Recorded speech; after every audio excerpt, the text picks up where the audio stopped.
नमस्कार विद्यार्थी मित्रांनो, या नवीन व्हिडिओमध्ये तुम्हा सर्वांचं मी हार्दिक असे स्वागत करते। पोलीस चालक भरती 2024 मध्ये विविध जिल्ह्यात झालेल्या परीक्षेमधील चालक विषयाचे प्रश्न आपण पाहत आहोत। भाग 1 मध्ये आपण बीड, यवतमाळ, अहमदनगर यामधील प्रश्न पाहिले। ते प्रश्न जर तुम्ही पाहिले नसतील तर ते प्रश्न सुद्धा नक्की पहा। त्याची लिंक मी डिस्क्रिप्शन बॉक्स मध्ये देते। उर्वरित जिल्ह्यात झालेल्या चालक भरतीमधील तांत्रिक प्रश्न पाहूया। चला तर सुरू करूया आपला पहिला प्रश्न। आपला पहिला प्रश्न आहे, मोटार वाहन कायदा हा कोणत्या वर्षाचा आहे? तर मोटार वाहन कायदा हा 1988 या वर्षाचा आहे। दुसरा प्रश्न आहे आपला, मोटार वाहन कायदा कलम 2:16 नुसार अवजड मालवाहक याचा अर्थ म्हणजे मालवाहू वाहनाचे भाररहित वजन किती किलोग्राम असते? तर ते किती असते? 12,000 किलोग्राम पेक्षा जास्त। तिसरा प्रश्न आहे आपला, खालीलपैकी कोणत्या ठिकाणी मोटर चालकाने सावधगिरी बाळगावी? तर कोणत्या ठिकाणी आपण सावधगिरी बाळगली पाहिजे? जर रस्त्याचे जंक्शन असेल किंवा रस्त्याचा छेदनबिंदू असेल किंवा पादचाऱ्यांचे क्रॉसिंग, या सर्व ठिकाणी आपण सावधगिरीने आपले वाहन चालवले पाहिजे। खालीलपैकी नेक्स्ट क्वेश्चन आहे आपला, खालीलपैकी कोणते विधान चुकीचे आहे? तर त्या विधानापैकी ट्रॅक्टर चालकाने ट्रॅक्टरवर व्यक्तीला वाहून न्यावे, म्हणजे ट्रॅक्टर चालकाने कोणालाही आपल्या ट्रॅक्टरमध्ये बसून न्यायचं नाही। नेक्स्ट क्वेश्चन आहे, महाराष्ट्र मोटर वाहन नियम या कायद्याची अंमलबजावणी कधीपासून झाली? तर कधीपासून झाली? 1989। आणि हा कायदा लागू कधी झाला? तर 1988। हे लक्षात असू द्या, 1988 चा कायदा आहे आणि लागू झाला आहे 1989 पासून। रिपीटेड क्वेश्चन आहे, लक्षात राहू द्या। नेक्स्ट क्वेश्चन, मोटर वाहन कायदा कलम 17 नुसार अवजड प्रवासी मोटर वाहन याचा अर्थ म्हणजे लोकसेवा वाहनाचे भाररहित वजन किती किलोग्राम असते? तर ते असते 12,000 किलोग्राम पेक्षा जास्त। रिपीट आहे बघा हा क्वेश्चन पुन्हा एकदा। नेक्स्ट क्वेश्चन आहे आपला 7 नंबरचा, मोटार वाहन कायदा कलम 2:40 नुसार टप्पेगाडी याचा अर्थ किती प्रवाशांना भाड्याने वाहून नेता येते? तर किती जणांना न्यायला येते आपल्याला? तर चालक वगळून 6 पेक्षा कमी एवढेच लोक ते नेऊ शकतात। 8 नंबरचा क्वेश्चन आहे आपला, मोटार वाहन कायदा कलम 88(9) नुसार कोणतेही राज्य परिवहन प्राधिकरण पर्यटनात वाढ व्हावी म्हणून संपूर्ण भारतासाठी किंवा अर्जात दर्शविलेल्या पसंतीस अनुसरून ज्या राज्यात परवाना दिला असेल त्या राज्याचे लगतच्या किमान किती राज्यांसाठी पर्यटन वाहनांच्या बाबतीत परवाने देऊ शकतात? तर ते किती राज्यात आपण जाऊ शकतोय? 3। एवढा मोठा क्वेश्चन आहे बघा, फक्त आपण 3च राज्यांमध्ये आपण लगतच्या जाऊ शकतो, 3 पेक्षा जास्त नाही। 9 नंबरचा क्वेश्चन आहे, खालील चिन्हाचा अर्थ सांगा? तर या चिन्हाचा अर्थ आहे या दिशेने पार्किंग करा। 10 नंबरचा क्वेश्चन आहे, central institute of road transport ही संस्था कोणत्या शहरात आहे? तर ती आहे पुणे या शहरात। बऱ्यापैकी या संस्था ह्या कुठे आहेत? जास्तीत जास्त पुण्यात आहेत। पण या संस्थेचा शॉर्ट फॉर्म आहे बघा CIRT। काही प्रश्नपत्रिकात या CIRT चा लॉंग फॉर्म सुद्धा विचारलेला आहे। 11 नंबरचा प्रश्न आहे, मोटार वाहन कायद्यानुसार वाहन चालकाजवळ खालीलपैकी कोणते कागदपत्र असणे आवश्यक आहे? तर ती कागदपत्रे आहेत बघा, एक तर आपल्याला फिटनेस सर्टिफिकेट लागेल, सेकंड इन्शुरन्स सर्टिफिकेट आणि थर्ड वन ड्रायव्हिंग लायसन्स। हे आपल्याला 3 डॉक्युमेंट आवश्यक आहेत। आपल्याला आधार कार्डची गरज नाही, फसवण्यासाठी आधार कार्ड सुद्धा देऊ शकतात। 12 नंबरचा प्रश्न आहे, पुढील वाहनाच्या मागे अगदी जवळ धोकादायकरित्या वाहन चालवणे यास काय म्हणतात? तर त्याला म्हणतात टेल गेटिंग. इंग्लिशमध्ये टेल म्हणजे काय? शेपटी. म्हणजे त्याच्या जवळ असं जाऊन वाहनाला असं चिटकून आपण वाहन चालवणे. 13 नंबरचा क्वेश्चन आहे, हे चिन्ह काय दर्शवते? तर हे चिन्ह दर्शवते 2 मीटर पेक्षा अधिक रुंदी असणाऱ्या वाहनांना प्रवेश बंदी, त्यांना प्रवेश नाहीये. 14 नंबरचा प्रश्न आहे बघा, निळी नंबर प्लेट काय दर्शवते? तर ती दर्शवते विदेशी प्रतिनिधी वाहन. अशीच आपल्याला आपल्या इलेक्ट्रिक वाहनांची पण नंबर प्लेटचं आपल्याला लक्षात ठेवलं पाहिजे. तर ती कोणत्या प्रकारची असते? तर ती असते ग्रीन कलरची. नेक्स्ट 15 नंबरचा क्वेश्चन आहे, वैध ड्रायव्हिंग लायसन्स नसताना आपण चालवत असताना अपघात झाल्यास विमा कंपनी आपल्याला ... म्हणजे काय देते का? तर आपल्याला ती काहीच नुकसान भरपाई देत नाही. त्यासाठी आपल्याला जर नुकसान भरपाई हवी असेल तर आपल्याला आपले ड्रायव्हिंग लायसन्स आपले वैध असणं गरजेचं आहे.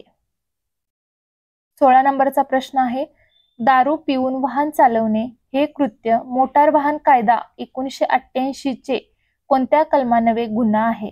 तर ते कलम आहे 185. मोस्ट इम्पॉर्टंट कलम आहे 185.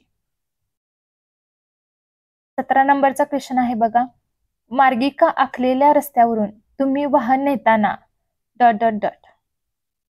तर त्याचा आन्सर आहे, वाहन मार्गिकेमधून चालवू व मार्गिका बदलताना योग्य तो इशारा देऊ. जर तुम्हाला बदलायची असेल मार्गिका तर तुम्ही इशारा देऊन बदलू शकता. 18 नंबरचा क्वेश्चन आहे, ब्लॅक स्पॉट ही संकल्पना कशाशी संबंधित आहे? तर ब्लॅक स्पॉट म्हणजे रस्त्यावर वारंवार अपघात होणारे ठिकाण. आणि असाच एक ब्लाइंड स्पॉट पण आहे.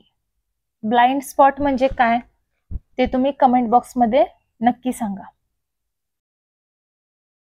19 नंबरचा क्वेश्चन आहे, चालकाने लायसन्स व नोंदणीचे प्रमाणपत्र हजर करणे किंवा दाखवणे या संबंधी तरतूद कोणत्या कलमात आहे? तर ते कलम आहे 130. त्यामध्ये आपल्याला लायसन्स आणि नोंदणीचे प्रमाणपत्र हजर करणे किंवा दाखवणे हे गरजेचे आहे, कलम 130 नुसार. 20 नंबरचा प्रश्न आहे, BS4 आणि BS6 ही मानके कशाच्या संदर्भात वापरली जातात? तर ही मानके वाहनातून निघणारे उत्सर्जन, प्रदूषके यासाठी वापरली जातात. 21 नंबरचा प्रश्न आहे, हे चिन्ह काय दर्शवते? तर हे चिन्ह आपल्याला Y अंतरछेद उजवीकडे हे दाखवते. 22 नंबरचा प्रश्न आहे, हे चिन्ह काय दर्शवते? जाणाऱ्या व येणाऱ्या सर्व वाहनास बंदी. 23 नंबरचा प्रश्न आहे, वाहनाची गती कमी करताना आपणास काय करावे लागेल? तर आधी क्लच दाबून मग ब्रेक दाबावा लागेल.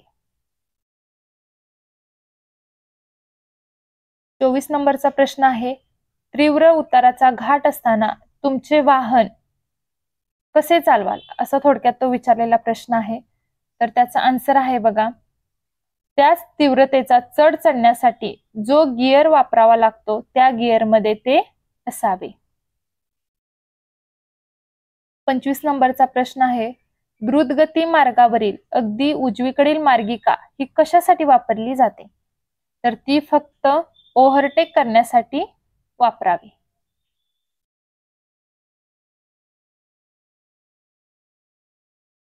26 नंबरचा प्रश्न आहे, हे चिन्ह काय दर्शवते? तर हे चिन्ह दर्शवते की पुढे दुभाजकामध्ये अंतर आहे. 27 नंबरचा प्रश्न आहे बघा, मोटार वाहन कायदा 1988 अंतर्गत कलम 112 अन्वये. तर 112 हे कलम कशासाठी आहे हे त्यांनी विचारले. तर ते वाहनाची वेग मर्यादा ओलांडू नये. लक्षात ठेवा, हे 112 आपण कसं लक्षात ठेवू शकतो? तर एकटी व्यक्ती कधीही जास्त वेग करण्याच्या ह्याच्यात पडणार नाही. खरं दोघे असले की वेग वाढवणार. मग हे 2 वरून 112 असं तुम्ही लक्षात ठेवू शकता. तर ते 112 हे वेगासंबंधी कलम आहे. 28 नंबरचा क्वेश्चन आहे बघा. केंद्रीय मोटार वाहन नियमानुसार किती वर्षांनी वाहनाची पुनर्नोंदणी करणे आवश्यक आहे? तर आपल्याला वाहनाची पुनर्नोंदणी किती वर्षांनी करणे आवश्यक आहे? तर ती 15 वर्षांनी. लक्षात ठेवा, महत्वाचा क्वेश्चन आहे. 29 नंबरचा क्वेश्चन आहे बघा. एक्सप्रेस वेला जोडणाऱ्या आणि एक्सप्रेस वे पासून निघणाऱ्या रस्त्यास काय संबोधले जाते? तर त्याला सर्व्हिस रोड असे संबोधले जाते. 30 नंबरचा क्वेश्चन आहे बघा. मोटार वाहन कायद्यान्वये किती वर्षापेक्षा कमी वयाची व्यक्ती सार्वजनिक ठिकाणी गिअर असलेले वाहन चालवू शकत नाही? तर ती 18 वर्षापेक्षा कमी वयाची व्यक्ती गिअर असलेले वाहन चालवू शकत नाही. पण मित्रांनो, एक लक्षात येते का तुमच्या, गिअर असलेल्या वाहन चालवण्यासाठी 18 वर्ष लागतात, पण विदाउट गिअर 50 सीसी इंजिन असलेली वाहन चालवण्यासाठी 16 वर्षे पुरेशी आहेत.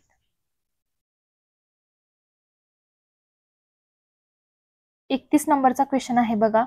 मोटार वाहन कायदा 1988 मध्ये कोणत्या अनुसूचित रस्त्याची चिन्हे दर्शवली आहेत? तर ती अनुसूची आहे पहिल्या अनुसूचित सूचीमध्ये आपल्याला रस्त्यांची चिन्हे दर्शवलेली आहेत. 32 नंबरचा क्वेश्चन आहे बघा. वाहनांतून होणाऱ्या वायू प्रदूषणाला आळा घालण्यासाठी भारतात BS6 मानके कधीपासून लागू करण्यात आली? तर ती आहेत 2020 पासून. म्हणजे भारतात आपल्या इथे BS6 मानके कधीपासून लागू झाली? तर ती 2020. नेक्स्ट क्वेश्चन आहे 33 नंबरचा. रेडिएटरचा उपयोग वाहनामध्ये कशा करता करतात?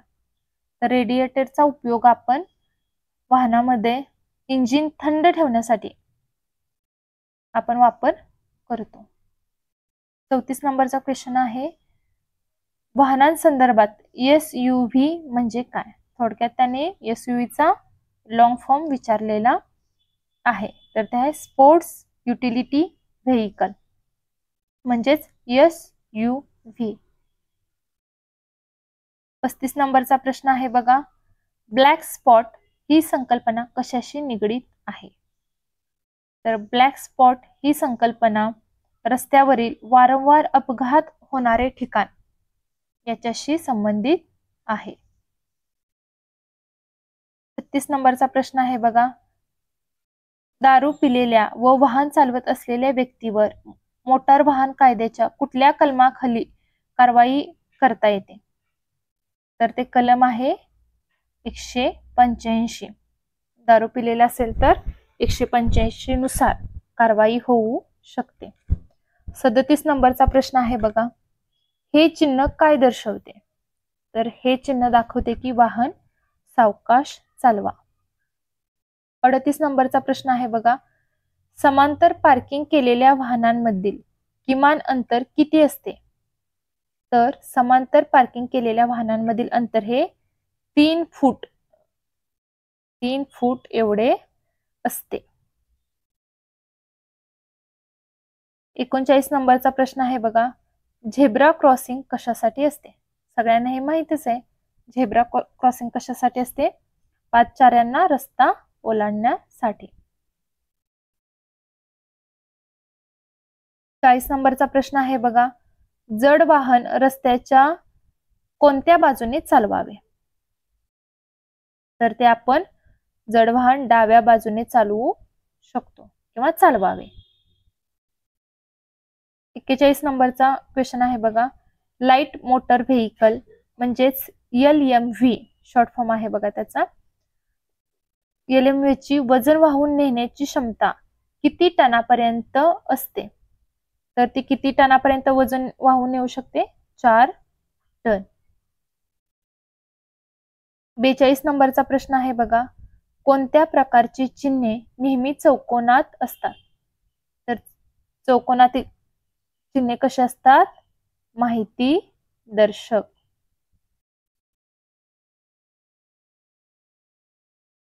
43 नंबरचा प्रश्न आहे बघा, कोणत्या प्रकारची चिन्हे नेहमी वर्तुळात असतात? तर वर्तुळात आपली सावधानता दर्शक चिन्हे ही वर्तुळात असतात. मी वर्तुळ काढले बघा, लक्षात ठेवा. 44 नंबरचा प्रश्न आहे बघा, प्रत्येक वाहनास कोणता विमा सक्तीचा आहे? तर तो त्रयस्थ व्यक्ती विमा म्हणजे थर्ड पार्टीचा विमा आपल्याला सक्तीचा आहे. 45 नंबरचा क्वेश्चन आहे बघा, BS मानके कशाच्या संदर्भात वापरली जातात? तर BS मानके ही वाहनातून निघणारे उत्सर्जन प्रदूषके या बाबतीत वापरली जातात.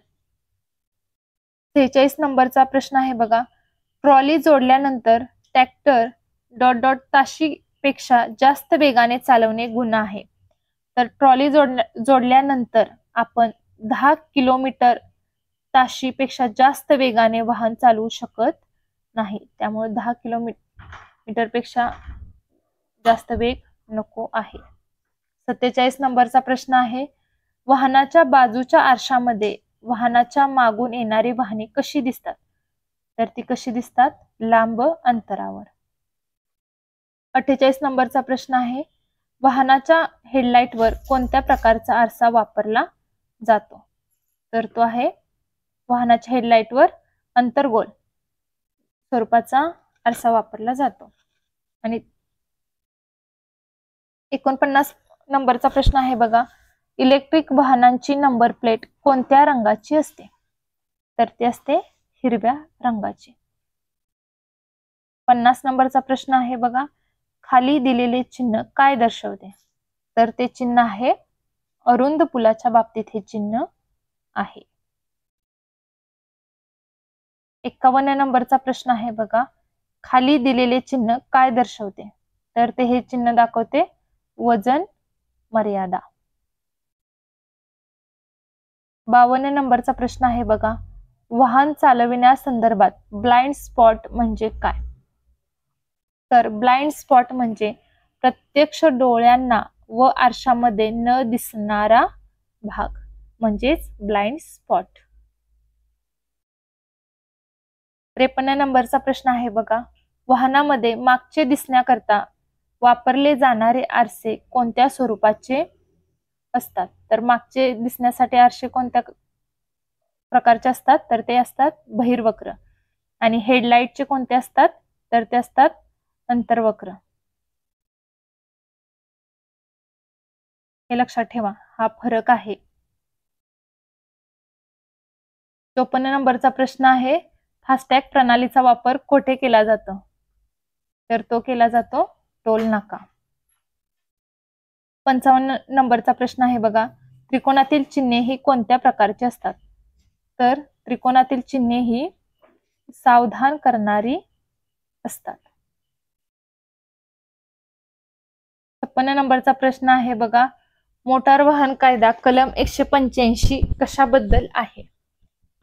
तर ते कलम मद्यप्राशन करून अथवा अंमली पदार्थ सेवन करून वाहन चालवण्यास मनाई याबाबत ते कलम 185 आहे. पुढचा प्रश्न आहे बघा 57 नंबरचा, रस्ता सुरक्षा सप्ताह कोणत्या महिन्यात साजरा केला जातो? तर तो जानेवारी महिन्यात साजरा केला जातो. या वर्षीचा रस्ता सुरक्षा सप्ताह कोणत्या तारखेदरम्यान साजरा केला ते आपल्याला माहित पाहिजे. 58 नंबरचा प्रश्न आहे बघा, विदेशी वकिलातीच्या वाहनांची नंबर प्लेट कोणत्या रंगात असते? तर ते असते निळ्या रंगाची. 59 नंबरचा प्रश्न आहे बघा, भारतात चालक परवाना मिळवण्यासाठी वयोमर्यादा किती लागते? तर ती आहे 18 वर्षे. 60 नंबरचा प्रश्न आहे बघा, वाहनाच्या टायर मधील हवेचा दाब दर्शवणारे परिमाण PSI याचा फुल फॉर्म काय? तर PSI म्हणजेच प्रेशर सस्टेन्ड इनसाइड. 61 नंबरचा प्रश्न आहे बघा, झेब्रा क्रॉसिंगच्या ठिकाणी वाहन चालकाने काय करावे? तर आपले कर्तव्य आहे त्या ठिकाणी आपण काय केलं पाहिजे? तर थांबून पादचाऱ्यांना आधी जाऊ दिलं पाहिजे. पुढचा प्रश्न आहे बघा 62 नंबरचा, वळण घेण्यापूर्वी वाहन चालकाने किती अंतरापूर्वी वळणाचा इशारा देणे आवश्यक आहे? तर ते आहे 30 मीटर पूर्वी आपण वळणाचा इशारा देणे आवश्यक आहे.